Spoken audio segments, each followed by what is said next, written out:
नमस्कार। स्वागत है आपका। लार्ज मिड और स्मॉल कैप में कब कितना निवेश करना चाहिए? ऐसी हालत में आप देखें तो भी पिछले महीने के एंड में देखिए large cap index, mid cap और स्मॉल कैप इंडेक्स तीनों के रिटर्न मैंने ग्रीन में बताया आपको, एक महीने से एक साल तक, यानी सभी इंडेक्सेस आज पॉजिटिव टेरिटरी में है। मगर उसके अंदर अगर आप देखेंगे टेबल में तो हाल में क्या दिख रहा है कि स्मॉल कैप इंडेक्स ने बेहतर रिटर्न दिया, उसके बाद मिड कैप, उसके बाद लार्ज कैप। तो आप सोचेंगे अभी क्यों लार्ज कैप लॉन्च कर रहे हैं, स्मॉल कैप तो बेहतर रिटर्न दे रही है। बात ऐसी नहीं होती है, ये आज का टाइम है, अभी का टाइम है। अगर 3 महीने पहले या 4 महीने पहले आप मार्च 31 को जाइए, एक साल का रिटर्न जो आज 6, 12, 16, 16.5 का है लार्ज मिड और स्मॉल का, मार्च 31 को देखिए एक साल का रिटर्न लार्ज कैप का था 0.5% नेगेटिव, मिड कैप का 25% नेगेटिव और स्मॉल कैप का 33% नेगेटिव। तो भयंकर बदलाव। और उससे पहले 3 महीने जब कोविड महामारी के पहले दिसंबर में लीजिए तो लार्ज कैप ने जबरदस्त डबल डिजिट रिटर्न दिए थे और मिड और स्मॉल कैप ने नेगेटिव। तो ये एक ही साल के अंदर आपने देखा कि कैसे एक बहुत सा एक डिफरेंस आ गया है कि कौन लीडरशिप में है, स्मॉल कैप, मिड कैप या लार्ज कैप। तो ऐसी डिफरेंसेस किस कारण आते हैं? आप देखें तो लॉन्ग टर्म में अगर आपको ट्रैक करना है तो एक रोलिंग रिटर्न्स एनालिसिस जो होता है, तो एक लॉन्ग टर्म टाइम फ्रेम 15-16 साल लेकर हर दिन 3 साल का इन्वेस्टमेंट, हर दिन 5 साल, ऐसे इकट्ठा करके हम ज्यादा डेटा पॉइंट लेकर एक प्रेडिक्शन और अंडरस्टैंडिंग भी हम बदल सकते हैं उसमें। तो उसमें हमने क्या किया कि करीबन समझिए कि 2004 जनवरी से आज तक 16.5 साल में हमने हर दिन एक 3 साल या 5 साल या 10 साल का निवेश करके 3 साल के बाद क्या हुआ उसकी जानकारी निकाली है एनालिसिस के थ्रू। तो करीबन 5,000 3 साल के ऑब्जर्वेशन मिले हमें, 5 साल में 4,200 ऐसे ऑब्जर्वेशन मिले और 10 साल में 2,400, यानी ढेर सारा ऑब्जर्वेशन, ताकि जो भी डिसीजन हम उससे ले उसका एक सॉलिड बेसिस होता है कि हमने बहुत से पीरियड्स को ट्रैक किया है। तो एक कॉन्फिडेंस आती है ऐसी प्रिडिक्शन के अंदर। और यहाँ आप देखेंगे तो इन 16 सालों में 3 साल वाले रिटर्न, कभी भी आप एंटर आए एग्जिट हुए तो एवरेज में आपको 12-13% मिला है। 5 साल में भी आपको 10 से 11, और ज्यादा फर्क नहीं दिख रहा है लार्ज कैप, मिड कैप और स्मॉल कैप में। और ये गलत ऑब्जर्वेशन होगा कि कॉन्स्टेंटली आपको ये रिटर्न मिलेगा, नहीं। ये ऐसे कहते हैं कि गंगा जब बहती है तो कहीं पे 3 फुट का डेप्थ होता है, कहीं पे गहरा एकदम 15 फुट का डेप्थ होता है, राइट। तो आप एवरेज निकाल के बोलेंगे कि 6 फुट है तो मैं आसानी से तैर सकता हूँ, बात गलत है ना। कहीं पे 3, कहीं तो 15। तो एवरेज इतनी गलत होती है एक चीज प्रेडिक्टिव कैपेसिटी में। हमें देखने की जरूरत है कि मैक्सिमम क्या हो सकता था, मिनिमम लॉस क्या हो सकता मैक्सिमम, और उस चीज के ऊपर डिसीजन लेने की जरूरत है। ये डिफरेंस को कहते हैं वेरिएबिलिटी या वॉलेटिलिटी या रिस्क या स्टैंडर्ड डिविएशन, कई नाम है इसके, हम रिस्क का वर्ड इस्तेमाल करेंगे आज। तो ये रिस्क आपको देना है तो रिवॉर्ड भी देखना है, रिस्क भी देखना है। तो ये सेम ऑब्जर्वेशन जो मैंने पहले बताया आपको, 3 साल, 5 साल और 10 साल में देखिए क्या चीज है। मैक्सिमम रिटर्न आपको जो मिल सकता था एक 3 साल निवेश करने के ऊपर, आपको 48% पर एनम था लार्ज कैप में, 70% पर एनम था स्मॉल कैप में। यानी ये देखकर आप बहुत खुश हो जाएंगे, बोले मेरे को स्मॉल कैप में 22% ज्यादा रिटर्न मिले। अरे वो कब मिलेगा आपको क्या पता, जब मिला उतना मिला।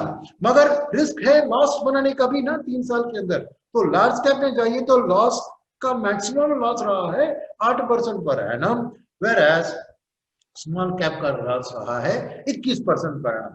और 5 साल और 10 साल में भी देखिए रफली सेम ट्रेंड आपको आते हुए दिख रहा है। तो नीचे लाइन में मैंने दिखाया आपको क्या कि क्लियरली लार्ज कैप आपको प्रोटेक्शन बेटर देते हैं बैड टाइम में, मगर गुड टाइम में मिड एंड स्मॉल कैप के तरह रिटर्न नहीं देते।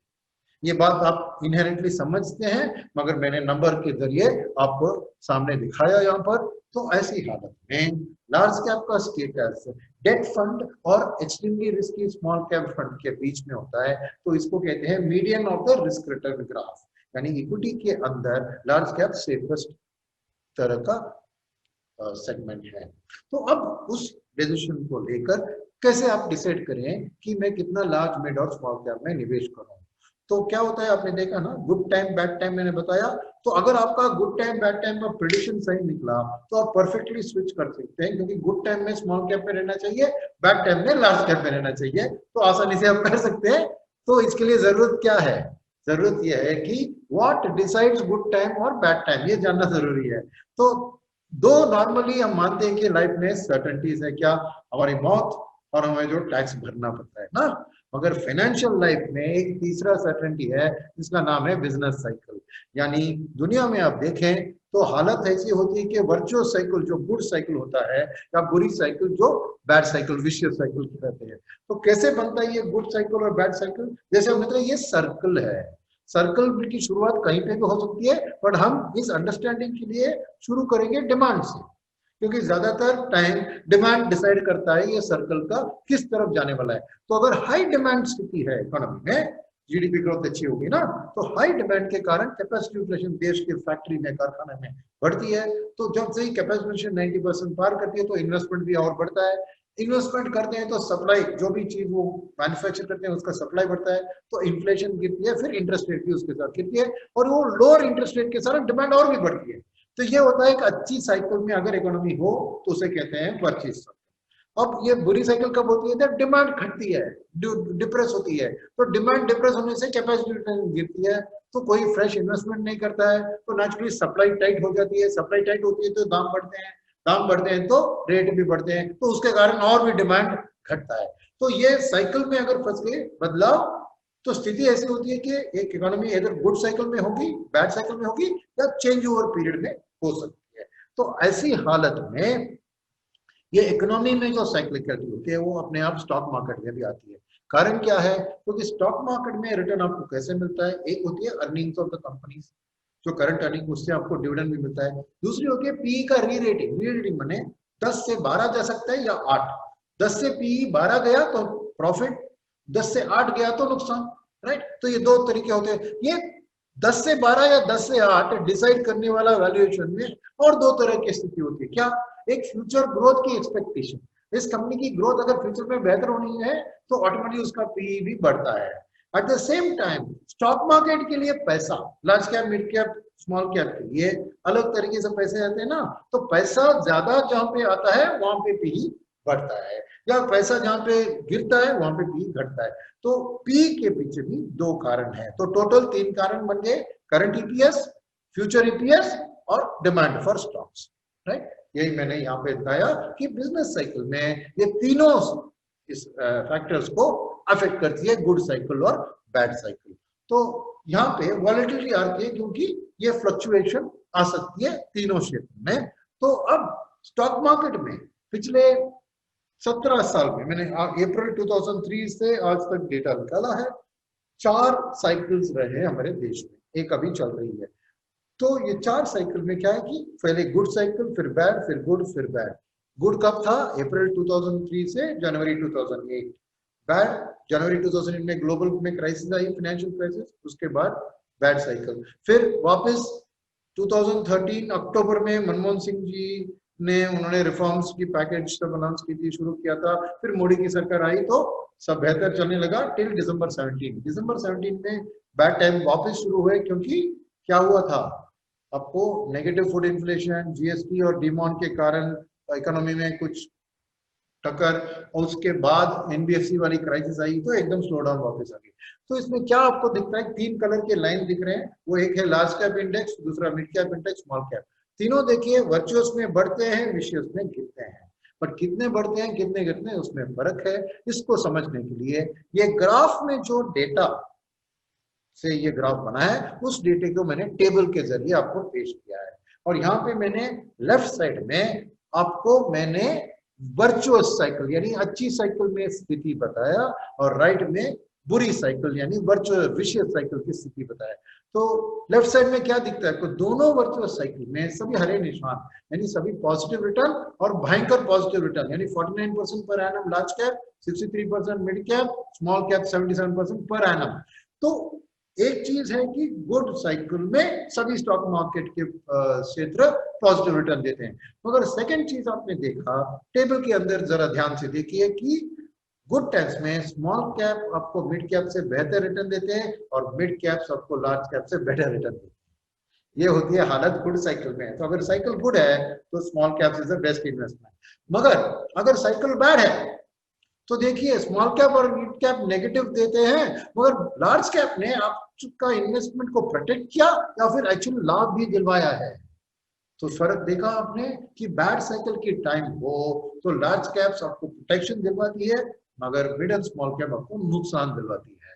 तो अगर आपने बिजनेस साइकिल का प्रोडिक्शन सही कर दिया तो परफेक्टली आप स्विच कर सकते हैं large to mid to small, या अपना कॉम्पोजिशन उस हिसाब से बदला सकते हैं। तो समझ क्या है? समझ यह है कि आपको इकोनॉमी की स्थिति गुड साइकिल में या बैड साइकिल ये समझना बहुत जरूरी चीज है। तो ऐसी हालत में सोचिए कि बुरी साइकिल हो या अच्छी साइकिल हो, large cap mid cap small cap में फंड मैनेजर हर क्षेत्र में कुछ गुड मल्टी बैगर्स यानी 3 गुना से ज्यादा बढ़ने वाले स्टॉक सुन सकते हैं। वैसे ही वो आपको इंडेक्स से बेहतर रिटर्न दिलवाने की कोशिश करते हैं ऐसे स्टॉक्स को ढूंढकर।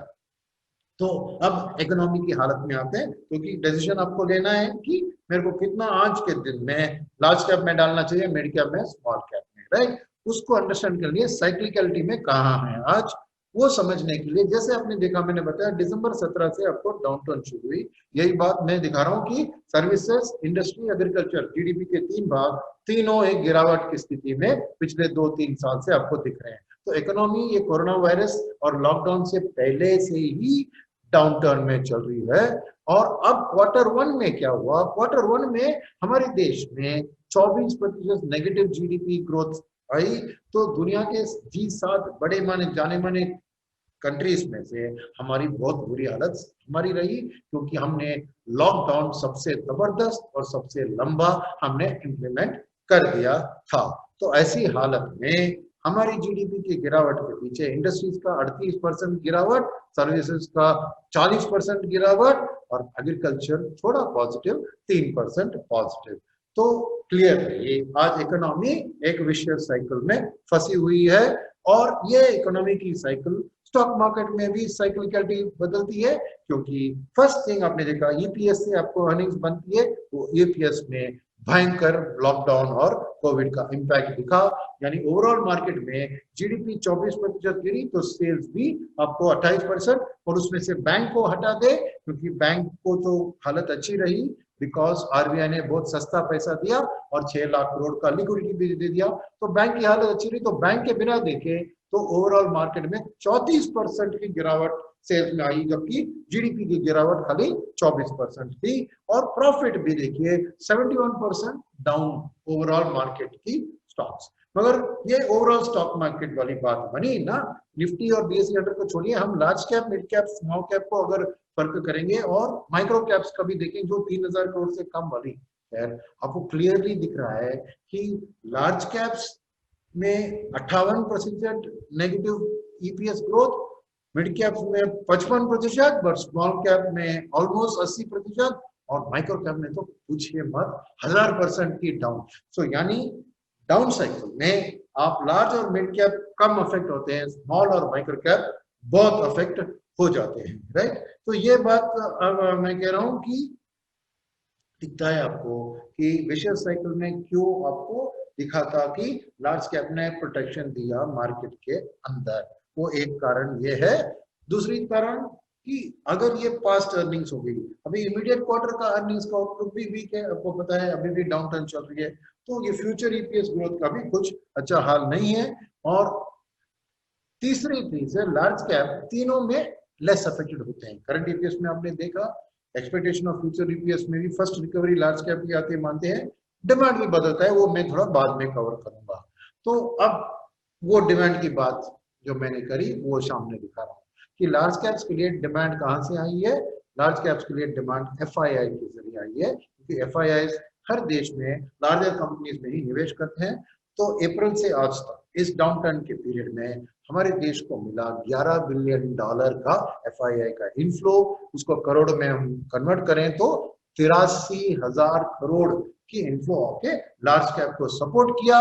और इसके बावजूद कि डोमेस्टिक म्यूचुअल फंड ने 16,000 बेचा क्योंकि ये इकोनॉमिक आउटलुक बुरी लग रही है, तो म्यूचुअल फंड ने कहा कि एफआई खरीद रहा है तो मैं बेच डालूं और मैं थोड़ा कैश जनरेट करके रखूं। तो हालत यह है कि net 65,000 crore purchasing large cap के लिए पॉजिटिव फ्लोज आई थी और इसलिए सेंसेक्स ने आप देखिए 5% पॉजिटिव रिटर्न दिखाया, whereas मिड और स्मॉल कैप में 7 और 10% नेगेटिव रिटर्न दिखाया इस विशेष साइकिल के अंदर।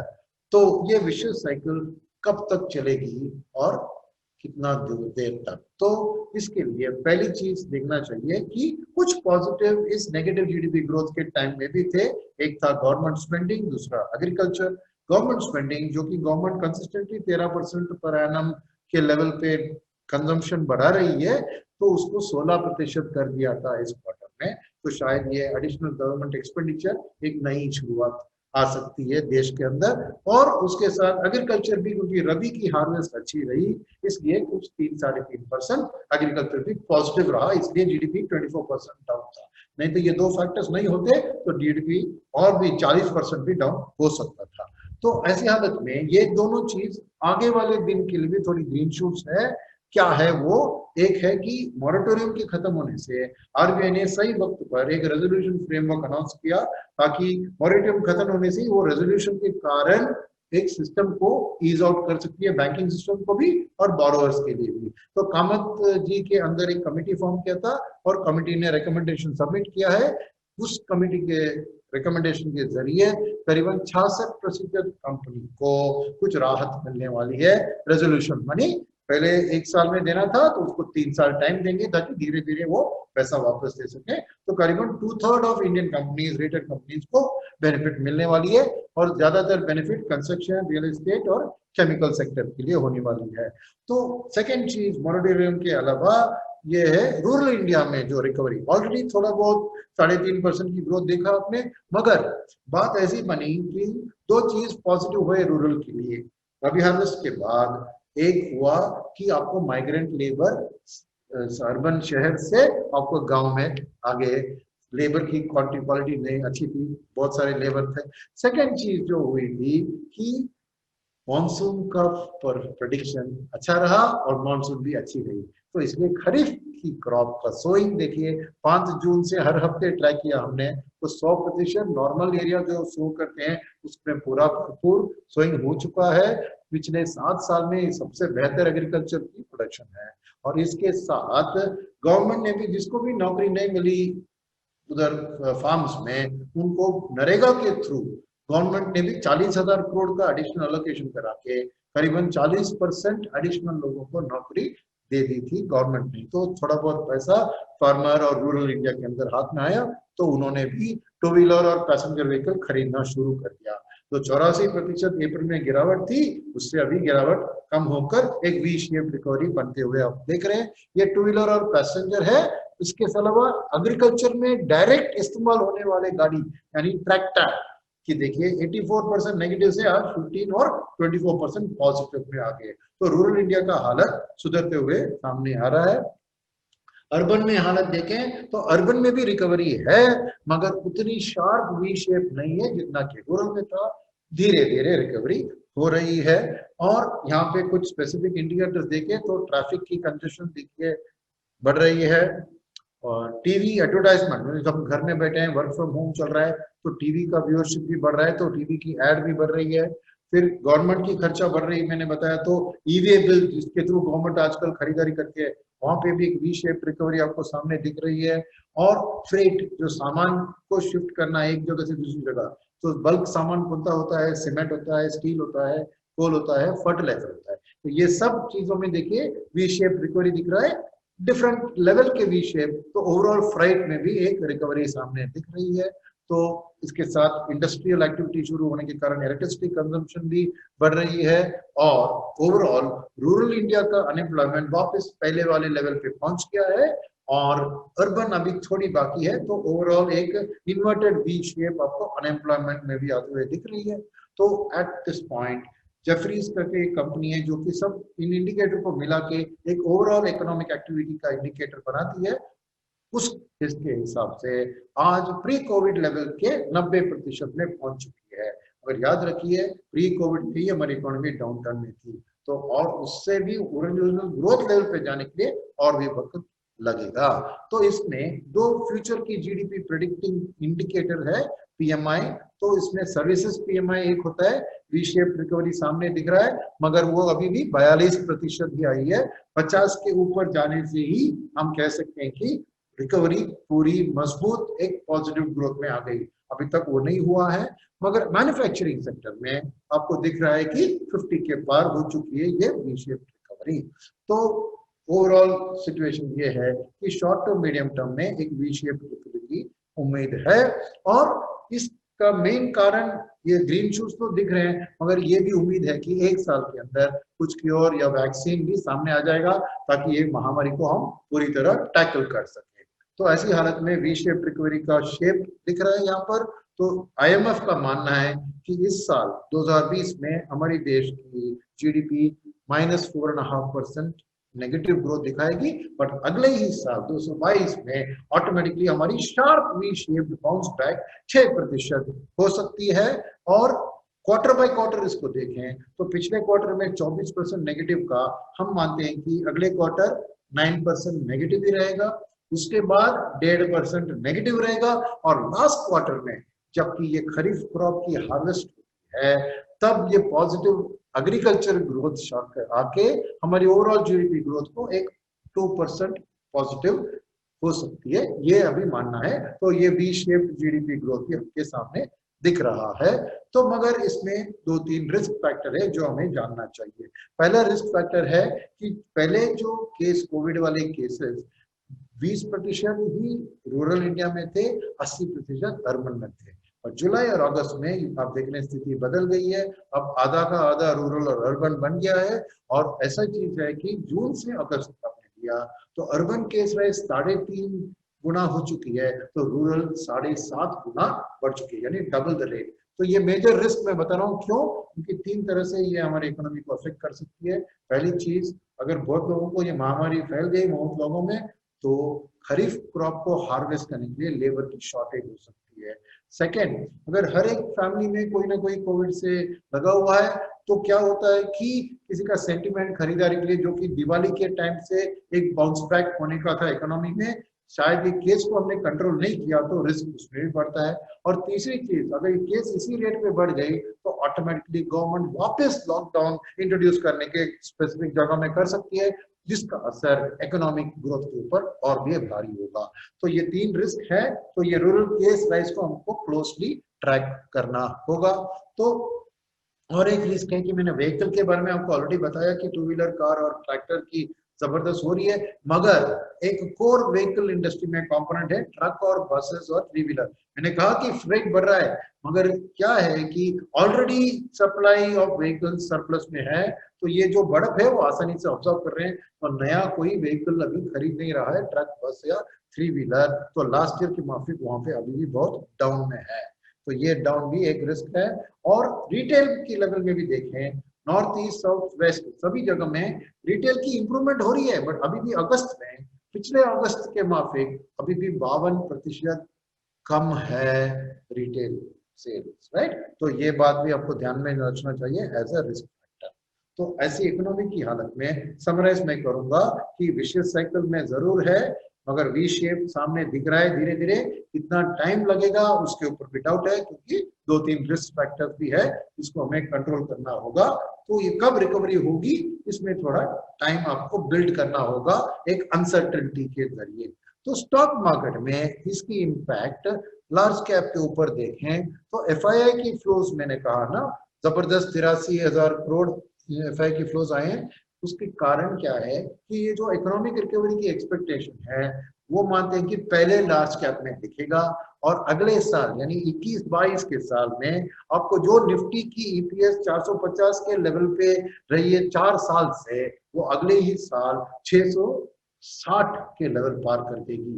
यानी जबरदस्त ईपीएस ग्रोथ लार्ज कैप में आप दिख पाएंगे अगले साल। इस उम्मीद पर आज एफआई के पैसा आ रहे हैं, जिनका भी आउटलुक 1.5-2 इयर्स है, वो इसको देखकर ला रहे हैं। दूसरी चीज है कि हमारी जो देश की वैल्यूएशन आप इमर्जिंग मार्केट की वैल्यूएशन देखिए तो अमेरिकन मार्केट, यूरोपियन मार्केट और जापानीज मार्केट के नीचे ट्रेड कर रही है इमर्जिंग मार्केट, मगर इंडिया का ऑलवेज प्रीमियम में ट्रेड हुआ है। तो पहला जो हरा लाइन देख रहे हैं वो इंडिया का पी का प्रीमियम है इमर्जिंग मार्केट के खिलाफ, और नीचे ब्लू लाइन जो दिख रहा है वो हमारा पी का प्रीमियम है वर्ल्ड मार्केट के।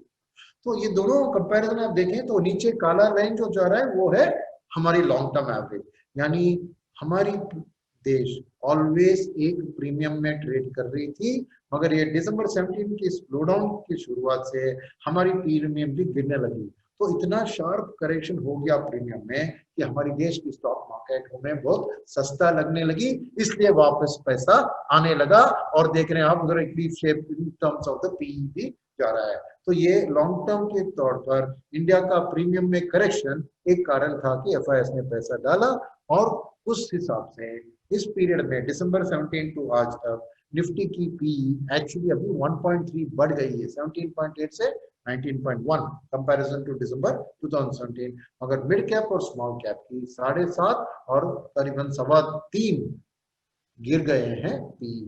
तो फॉरेनर्स की दिलचस्पी सामने आपको दिख रही है निफ्टी की वैल्यूएशंस को सपोर्ट देते हुए। तो ऐसी हालत में फ्यूचर कैसे होने वाली है, यहाँ पे हमें पॉजिटिव लॉन्ग टर्म आउटलुक देखना है, क्योंकि 1.5 साल का तो हमने देख लिया FY22 का, तो उसके बाद वाली स्थिति में इंडिया के लिए बहुत एडवांटेज है फॉरेनर के आंखों में चाइना के खिलाफ हमारी स्ट्रॉन्ग स्ट्रक्चरल एडवांटेज। क्या है ये स्ट्रक्चरल एडवांटेज? पहली चीज है लेबर सप्लाई में चीन की लेबर लाल वाला लाइन जो बढ़ रही थी 2017 से गिरने लगी, क्योंकि उन्होंने one family one child policy को इम्प्लीमेंट कर दिया था, मगर इंडिया की अभी भी राइजिंग ट्रेंड पे है 2050 तक। तो अगर हम कुछ गिनती ले रहे हैं इसका 10 साल की टाइम फ्रेम ले रहे हैं 2017 से 27, तो उस पीरियड में चाइना को करीबन 21 मिलियन लोग बुजुर्ग होके वर्कफोर्स से निकल रहे हैं, और इंडिया के लिए उसी पीरियड में 116 मिलियन लोग वर्कफोर्स के अंदर आने वाले हैं। तो ये लेबर सप्लाई में बहुत बड़ा एडवांटेज हो गया इंडिया को, और इसके साथ हमारी बेसिक एजुकेशन सिस्टम इतनी अच्छी है कि बेसिक एजुकेशन, मॉडरेट स्किल्स या एडवांस स्किल्स में सब जगह में हमारे पास ढेर सारा सप्लाई ऑफ लेबर अवेलेबल है हमारे कंपेयरिंग कंट्रीज के साथ। तीसरी चीज और इससे जबरदस्त एडवांटेज ये है कि चीन की बढ़त के कारण उनकी पर कैपिटा जीडीपी यानी पर कैपिटा इनकम आज $10,000 के लेवल पे पहुंच गया है, और हमारा 2000 में है, यानी चाइनीज लेबर इंडियन लेबर से 5 गुना महंगी है। तो नेचुरली ये शिफ्टिंग के लिए बहुत सपोर्ट बनता है। इसके साथ कोविड महामारी के कारण बहुत से कारखाने जो फॉरेनर्स ने लगाए थे चीन में, उनका इंटेंशन चीन से बाहर निकालना 44% बढ़ गया। तो ओवरऑल हम मानते हैं कि करीबन 350 से $500 बिलियन का एक्सपोर्ट चीन का बाहर जाने वाला है, क्योंकि चीनी कंपनी ही अपने मैन्युफैक्चरिंग को बाहर डालने की कोशिश करने वाले हैं, क्योंकि उनको भी लेबर कॉस्ट और लेबर सप्लाई का प्रॉब्लम है। तो वियतनाम जिसका गठबंधन अच्छा है चीन के साथ, उनको करीबन 140 बिलियन यानी 33% इनको मिलने की एक आशा है, और सेकेंड रैंक में है इंडिया 70 में। और हम मानते हैं कि अगले 3 से 5 साल में इंडिया अव्वल नंबर पे पहुंच सकती है अगर पॉलिसीज और रिफॉर्म्स ठीक तरह से हो। तो उसमें आप देखिए कि ऑलरेडी एफडीआई फ्लोज इंडिया में राइजिंग ट्रेंड में रहे हैं, करीबन 5-10 बिलियन डॉलर जो मिलते थे हमें 2003-4 में, आज 60-70 बिलियन डॉलर के पहुंच गए हैं। मगर ये और भी ज्यादा करने के लिए गवर्नमेंट बहुत से इनिशिएटिव्स कर चुकी है। एक है टैक्स रेट को कटवाना, 35% की टैक्स रेट से आज 17%, यानी आधे के आधे, और वर्ल्ड में सबसे बेहतर टैक्स रेट है ये, सिंगापुर हमारे नजदीक है बस। इसके साथ हमने डिविडेंड डिस्ट्रीब्यूशन टैक्स भी हटा दे, ताकि एफडीआई वालों को जो भी प्रॉफिट इंडिया से लेके जाते हैं उसमें टैक्स ना लगे, उनकी प्रॉफिटेबिलिटी फिर बढ़ सकती है। और सॉवरेन वेल्थ फंड के लिए उन्हें 100% टैक्स एग्जम्पशन दे दिया। तो ये फाइनेंस की साइड हुई। सेकेंड, जीएसटी का रिफॉर्म, फिर उन्होंने लाइसेंसिंग को हटा दिया, फिर एफडीआई का लिमिट को बढ़ाया, फिर रोड की कंस्ट्रक्शन बहुत बढ़िया करी, फिर एयरपोर्ट और पोर्ट भी हमने करी। तो ये सब चीज लेकर हमारी ईज ऑफ डूइंग बिजनेस की रैंकिंग में पिछले 5 साल में हमने करीबन 80 रैंक की छलांग लगाई है बाय इंप्रूविंग। तो एक फॉरेनर के लिए जो 2015 में इंडिया को इवेल्युएट कर रहा था और आज इवेल्युएट करने में जमीन आसमान का फर्क आ गया है, एक पॉजिटिव स्टेप है इंडिया के लिए। तो ऐसी हालत में गवर्नमेंट रेडी एंड विलिंग है कि स्पेसिफिक सेक्टर के लिए भी कुछ कंसेशन दिया जाए। तो वो एक $7 बिलियन और फैन इलेक्ट्रॉनिक इंडस्ट्री के लिए उन्होंने अनाउंस किया 31 जुलाई तक, जहां पे कोई भी फैक्ट्री आती है तो उसको इंक्रीमेंटल सेल्स के ऊपर 4 से 6% प्रोडक्शन लिंक्ड इंसेंटिव देने को तैयार है 5 साल के लिए। तो ऐसी हालत में 22 कंपनियों ने फाइल किया एप्लीकेशन। कौन है ये? सैमसंग और एप्पल के सप्लायर है। तो सैमसंग का 22% शेयर है वर्ल्ड में, एप्पल का 37, यानी कुल मिला के 60% वर्ल्ड की मोबाइल फोन मैन्युफैक्चरिंग इंडिया में शिफ्ट होगी अगले 5 साल में। तो 11 लाख करोड़ मोबाइल फोन और कंपोनेंट यहाँ मैन्युफैक्चर होंगे और 12 लाख लोगों को नौकरी मिलेगी। ये खाली एक सेक्टर का एग्जांपल लिया मैंने आपको गवर्नमेंट की सिंसियरिटी और विलिंगनेस टू टेक एक्शन बताने के लिए, इस चाइना वाली अपॉर्चुनिटी को हासिल करने के लिए। तो ओवरऑल समराइज करें तो करीबन फाइनेंशियल अट्रैक्टिवनेस लीजिए, टैक्सेशन पे, पीपल स्किल और अवेलेबिलिटी की बात हमने करी, और बिजनेस एनवायरनमेंट में ease of doing business ranking, ये तीनों को मिलाएंगे तो करीबन इंडिया आज among the world's most attractive countries बन गई है फॉर मैन्युफैक्चरिंग। तो एक्सपेक्टेशन फॉरेनर के मन में, एफडीआई वालों, एफआई वालों के मन में ही कि इंडिया 2024 के अंदर पूरी दुनिया में थर्ड लार्जेस्ट इकोनॉमी बन के रहेगी। और ये उम्मीद ही आज एक एफडीआई और एफआईआई फ्लोज के लिए बहुत अट्रैक्टिव डेस्टिनेशन बन गए हैं। तो लॉन्ग टर्म आउटलुक पॉजिटिव है। तो क्या लिक्विडिटी है इस मार्केट के लिए पैसा आने के लिए? आउटलुक तो पॉजिटिव है बिल्कुल, क्योंकि कोविड महामारी को टैकल करने में रेट एक्शन, मॉनेटरी स्टिमुलस और फिस्कल स्टिमुलस जो इम्प्लीमेंट किया वर्ल्ड के बैंक्स और गवर्नमेंटों ने, देखिए कि आज 2% के लेवल से 0.2% के लेवल में रेट्स आ गए हैं। एकदम सस्ता पैसा सबको मिल रहा है बाहर वाले देश में। सेकंड चीज है कि उन्होंने बैलेंस शीट नोट छाप करा के अपनी बैलेंस शीट को भी भयंकर एक्सपेंड किया है, जैसे ये ग्राफ में आपको दिख रहा है। और तीसरी चीज कि ये जो पैसा गया अभी कैश में जाके बैठा है $3.5 ट्रिलियन, ये इक्विटी मार्केट में आने के लिए तैयार है। और हमारा मानना है कि ये $3.5 ट्रिलियन से करीबन $2 ट्रिलियन आपको इक्विटी मार्केट की ओर निवेश कर सकते हैं। और आने वाले दिन में और $13 ट्रिलियन का नोट छाप का प्रोग्राम G4 सेंट्रल बैंक से एक्सपेक्टेड है। और फेड ने भी अपने पॉलिसी में कह दिया कि करीबन 3 साल के लिए वो 0% के लेवल पे इंटरेस्ट रेट को रखेंगे। तो सस्ता पैसा और भयंकर पैसा अवेलेबल है एफआईएस के साथ, जो कि वो अच्छे देश में निवेश करेंगे जैसे हमारे देश में। इसलिए आपको कोई फिक्र नहीं है कि सस्टेनेबल लिक्विडिटी लार्ज कैप क्षेत्र के लिए इंडिया में मौजूद है। और डोमेस्टिक एमएफ के पास भी ढेर सारा पैसा लार्ज कैप में पड़ा हुआ है। भले ही उन्होंने 3-4 महीने में बेचा क्योंकि एफआईएस खरीदारी कर रहे थे, मगर अगर एफआईएस बेचने लगे तो 10 लाख करोड़ के अंदर करीबन 6.5 lakh crore mutual fund industry की एक्सपोजर लार्ज कैप स्टॉक्स में ही है। तो जैसे ही कोई एफआईआई की बिक्री होती है तो यहाँ पे फंड मैनेजर्स भी खरीदने के लिए तैयार हैं। तो एक लिक्विडिटी सपोर्ट लार्ज कैप के लिए जारी है फ्रॉम दीज टू सेक्टर्स। और ये सेबी के रिसेंट नियम जो आए थे, मल्टी कैप गाइडलाइंस है, उसके कारण भी पहली सोच थी कि 40,000 करोड़ तक आपको लार्ज कैप में बिक्री होकर स्मॉल और मिड कैप में खरीदारी होगी। मगर उसके बाद सेबी ने क्लैरिफिकेशन दे दिया और मेरा मानना है कि ये बिल्कुल उतना नहीं होगी जितना कि पहले उम्मीद था।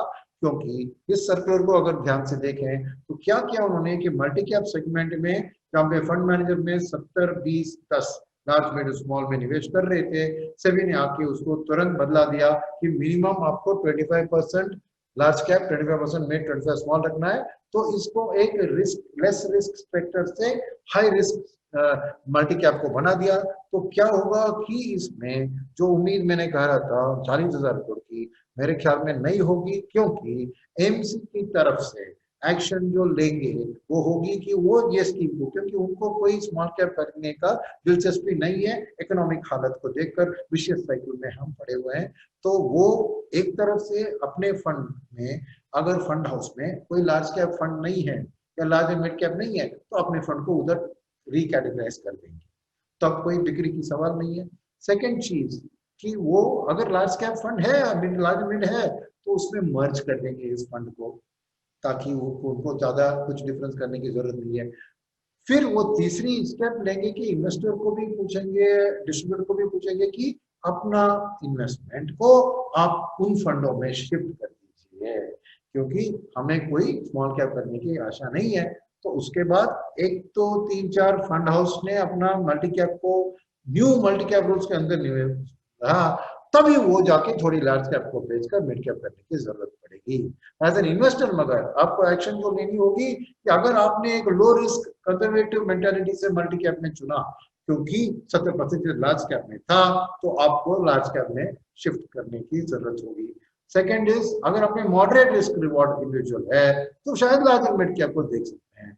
मगर अगर आपको फ्लेक्सिबिलिटी चाहिए थी इसलिए आपने निवेश किया था मल्टी कैप में, तो अब वो नहीं रहा और आपको अपने आप डू इट योरसेल्फ करना होगा, लार्ज में इतना, मिड में इतना, स्मॉल में इतना। और फाइनली अगर आप नहीं हाई रिस्क में मैं कंफर्टेबल हूँ, तब आप डू नथिंग करके वही फंड में रह सकते हैं। तो मेरे ख्याल में ये सब चीज के कारण उतना जो मान रहे थे बिक्री नहीं, मैं सोचता हूँ कि लार्ज कैप का डिमांड और भी थोड़ा बढ़ेगा इस रिक्लासिफिकेशन के कारण। तो अब आते हैं कि वापस जो पहला सवाल मैंने किया था कि क्या होनी चाहिए आपकी इक्विटी की कैप कर्व की मिक्स। तो इसमें प्रोसेस जो होता है उससे पहले आपको अपना गोल डिसाइड करना होता है, फिर गोल के जरिए एक financial plan ideally with advisor का हेल्प, तीसरी चीज वो दोनों करा के फिर आपको अपना रिस्क एपेटाइट जज करना है। ये भी एक एडवाइजर का हेल्प बहुत बहुमूल्य होता है। और मेरा सिंपल सजेशन है कि बहुत कॉम्प्लीमेंट लीजिए रिस्क एपेटाइट, ये सब एग्रेसिव, मॉडरेट, कंजर्वेटिव, ये 3 भाग में आप अपने आप को आइडेंटिफाई कीजिए कि कौन से तरह के इंडिविजुअल आप हैं। अब उसके बाद सभी को एक ही बास्केट में मत डालिए, या सब में लार्ज कैप में या सब स्मॉल कैप में। एडवाइजर के जरिए आप एक बास्केट ऑफ कैप को चुनिए जिसको आप बिजनेस साइकिल के बदलाव के साथ आप उसको मिक्स को बदल सकते हैं। तो ऐसी हालत में सेम रोलिंग रिटर्न मेथोडोलॉजी में बताता हूं आपको कि कैसे आपकी रिस्क की एटीट्यूड से कैसे एलोकेशन हो सकता है। तो पहली चीज है सेम टाइम फ्रेम्स की जो बात करी, यहाँ पे मैंने रिस्क के जरिए वो रिस्क ऑफ कैपिटल लॉस क्या होता है उस वहां पे बताया मैंने, क्वांटिटी ऑफ लॉस याद है आपको, मिनिमम रिटर्न, मैक्सिमम रिवॉर्ड, ये सब मैंने बताया था। अब उसी डेटा को लेकर मैं बता रहा हूँ कि आपको 7% का चांस है कि लार्ज कैप में 3 साल में आपका कैपिटल का नुकसान हो सकता है, मगर स्मॉल कैप में 4 गुना 26% बढ़ता है। 5 साल में तो और फासला, 10 साल में हो जाइए कुछ नहीं होता है, सब इक्वल हो जाते हैं। तो ये चीज है कि लार्ज कैप में रिस्क सबसे कम होता है कैपिटल लॉस का, मगर आपको रिटर्न भी चाहिए ना। तो पहला रिटर्न जो मानते हैं खाली कैपिटल प्रोटेक्शन के लिए इक्विटी में नहीं आते ना, आपको चाहिए इन्फ्लेशन बीटिंग रिटर्न। तो यहाँ मैंने 7% का फिल्टर रखा है इन्फ्लेशन के लिए। तो यहाँ देख रहे हैं आप 70% आपको चांस है लार्ज कैप में, 70 मिड, बट स्मॉल कैप में 53। जैसे टाइम फ्रेम में जाते हैं आप देख रहे हैं कि सबका बढ़ता है, मगर लार्ज कैप का सबसे बेहतर होता है मिड कैप के साथ। मगर अगर आपको और भी पैसा चाहिए, मेरे को डबल डिजिट रिटर्न चाहिए इक्विटी मार्केट से, तब देखिए कि तीनों का एक ही हाल, 54, 64, 49, 58, 64, 51, सब 50% लेवल, दैट इज आधा चांस है आपको डबल डिजिट मिलने का या नहीं मिलने का। अगर और भी ग्रीडी है, 15% मेरे को चाहिए रिटर्न पर एनम, तब आप देखिए तो मिड कैप और स्मॉल कैप लार्ज कैप से बेहतर बनते हैं। तो हाईएस्ट रिटर्न 17% की उम्मीद है, बहुत एग्रेसिव रिमोट है, तभी आप स्मॉल कैप और मिड कैप को ज्यादा ऐड कर सकते हैं। नहीं तो एज ए नॉर्मल इन्वेस्टर आप देखें तो रिस्क भी कम है और इन्फ्लेशन बीटिंग रिटर्न्स में करीबन सेम लेवल ऑफ दिस। तो लार्ज कैप्स आपको लो प्रोबेबिलिटी ऑफ कैपिटल लॉस देती है, but comparable high return probability भी देती है। और इसलिए सुटेबिलिटी कैसी है लार्ज कैप के इन्वेस्टर के लिए कि जिनको चाहिए capital appreciation over medium term with low volatility, उनके लिए लार्ज कैप सूटेड है। तो अब ये रिस्क प्रोफाइल के बेसिस पर आपको आज की जो इकोनॉमी की हालत में मैं आपको सजेशन देता हूं कि कैसा होना चाहिए आपका लार्ज मिड स्मॉल का एलोकेशन। तो बात बनती है कि अगर आपने अपने आप को अग्रेसिव आइडेंटिफाई किया है, फिर भी आपको 5 साल का होराइजन रखना जरूरी है आज, और मगर वी शेप रिकवरी की उम्मीद के कारण एक फ्लेक्सिबिलिटी भी जरूरी है। तो मैं मानता हूं कि आज आप 50% आपके पोर्टफोलियो लार्ज कैप रखने से उचित होगा और मिडिल स्मॉल कैप में 30 और 20। 1 साल के बाद अगर वी शेप रिकवरी सामने क्लियरली दिख रही है तो आप लार्ज कैप को थोड़ा घटा के 30% और बाकी मिड एंड स्मॉल कैप में लगा सकते हैं। ये है अग्रेसिव इन्वेस्टर के लिए। अब मॉडरेट है अगर आपकी मेंटालिटी, तो फिर आपको 70% लार्ज कैप में रखे, खाली 30% मिड एंड स्मॉल कैप रखना चाहिए। 1 साल के बाद आप थोड़ा लार्ज कैप को कम करा के मिड एंड, तो ये मेरी सजेशन है।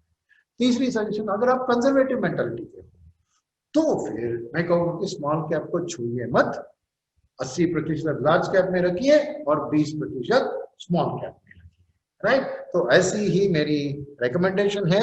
इसको समराइज करेंगे तो क्लियरली मैं कह रहा हूं कि अगले 1 साल के लिए आपके पोर्टफोलियो में लार्ज कैप बायस होनी चाहिए, उसके बाद आप बदल सकते हैं because of the state of the business cycle. मगर अगर आप सोच रहे हैं कि अरे मैंने बहुत कॉम्प्लिकेट कर दिया, आपको रिस्क बता दिया, ये बता दिया, समझिए कि आपने ये सब भूल गए, आप तो अपने लार्ज कैप में निवेश करके भूल गए उसे। तो मेरा कहना है कि even if expectation of the business cycle changes, large caps always can be core portfolio of your, core part of your portfolio.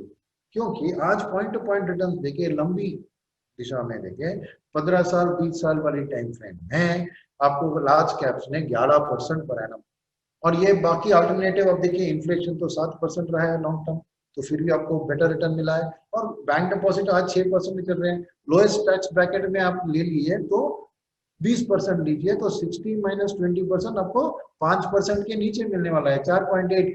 Whereas आपको यहाँ पे 11% में लॉन्ग टर्म कैपिटल गेन 10% ही है, तो आफ्टर टैक्स आपको 9.9 ऑलमोस्ट 10%, यानी दुगना रिटर्न आपको लार्ज कैप में दिया है compare to fixed deposit and much better than inflation. ये पॉइंट टू पॉइंट है। अगर उसको निकाले, हमने तो रोलिंग रिटर्न एनालिसिस आपको इंट्रोड्यूस कर दिया है, तो रोलिंग रिटर्न में भी देखिए आपको एवरेज रिटर्न, जो बात मैंने किया है, ऑन एन एवरेज आपको डबल डिजिट रिटर्न मिला है लार्ज कैप्स के 3 साल 5 साल या 10 साल में। और अगर आप रिस्क रिवॉर्ड को स्टडी करें तो भी देखिए, मैंने निफ्टी को भी दिखाया, निफ्टी 100 को भी दिखाया कि मैक्सिमम अभी आपको टाइमिंग परफेक्ट थी 3 साल में, तो 49% भी मिला पर एनम लार्ज कैप से। और अगर आपकी इच्छा थी कि मैं इन्फ्लेशन को बीट करूं तो आपको करीबन 70% टाइम इन्फ्लेशन बीटिंग रिटर्न मिला। तो लार्ज कैप्स कोर होनी चाहिए क्योंकि रिवॉर्ड पोटेंशियल भी अच्छा है, प्रोबेबिलिटी ऑफ रिवॉर्ड भी अच्छी है। वेरएज नुकसान की बात करें रिस्क में, तो क्या होता है कि नुकसान आपको 3 साल में लार्ज कैप में करीबन 6 से 8% ही मिनिमम नेगेटिव रिटर्न मिला है आपको, मैक्सिमम नेगेटिव रिटर्न। और उसको 5 साल तक वेट किया तो खाली 2% नेगेटिव, और 10 साल के लिए वेट किया तो समझे पॉजिटिव ही पॉजिटिव है। और ये प्रोबेबिलिटी कैसा रहा लॉस का, खाली 5% ऑफ द टाइम, यानी 95% ऑफ द टाइम आपको कैपिटल प्रोटेक्ट करके अच्छा रिटर्न मिला है। 5 साल में 98% ऑफ द टाइम आपको पॉजिटिव रिटर्न मिला है, और 10 साल में ऑलवेज। तो लार्ज कैप्स रिस्क में भी लो है, रिटर्न में भी डिसेंट है, तो इसलिए वो अपने पोर्टफोलियो में ऑलवेज कोर पार्ट हो सकते हैं। आप भूल गए बिजनेस साइकिल को, ये भी भूल गए, तो यहाँ से आपको नुकसान उतना नहीं होगा, लाभ भी हो सकता है। तो उसी चीज के कारण मैं बता रहा हूं कि आज हम एक लार्ज कैप फंड जिसका नाम है सुंदरम ब्लू चिप फंड आपके सामने पेश कर रहे हैं। Mutual fund investments are subject to market risks. Read all scheme related documents carefully.